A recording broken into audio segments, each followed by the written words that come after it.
আমরা যত ধর্মের দিকে এগোবো, আমাদের যত অনুভূতির জগতে আমরা অবস্থান করতে থাকি, তখন আমরা সেই আনন্দ অনুভব করি, যে আনন্দ অন্যদের মধ্যেও বিতরণ করা যেতে পারে।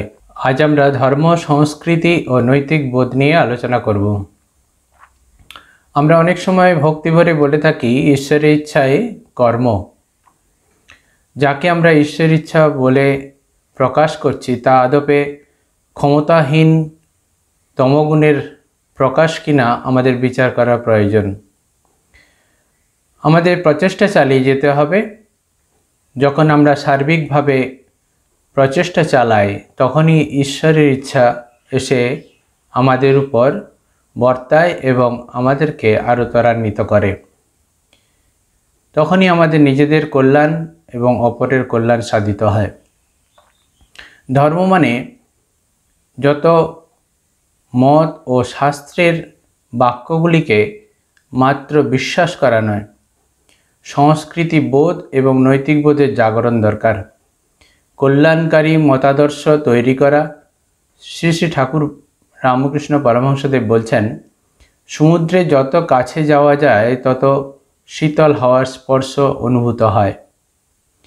আমরা যত ধর্মের দিকে এগোবো, আমাদের যত অনুভূতির জগতে আমরা অবস্থান করতে থাকি, তখন আমরা সেই আনন্দ অনুভব করি, যে আনন্দ অন্যদের মধ্যেও বিতরণ করা যেতে পারে।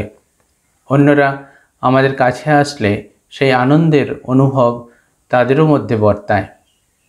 তখনই আমরা প্রকৃত ধার্মিক হয়ে উঠি। যদি তা না হয়, তাহলে ধর্ম লাভ এখনও বহু দূরে। শুধুমাত্র ধর্ম লাভ মানে ধর্ম আচরণ করা নয়, তার সঙ্গে পবিত্র এবং নির্মল হওয়া, নৈতিক বোধের জাগরণ এবং সংস্কৃতির পূর্ণ প্রতিফলন আমাদের মধ্যে তখন বর্তায়। আমাদের সবাইকে তখন সেই আনন্দের পূর্ণধারায় ভাসিয়ে নিয়ে যায়। নিজের এবং অপরের উদ্বিগ্নতা দূর হয়। আমাদের এই আত্মকেন্দ্রিক ভাবগুলিকে গ্রহণ করা, সার্বিকভাবে তাকে বিকশিত করা। 2 কর্তব্য কর্ম যত অল্পই হোক না কেন, তাকে আত্মসমর্পণের ভাবে কর্ম করে যাওয়া এবং কর্ম যেন অপরের প্রীতি সম্পাদন করে।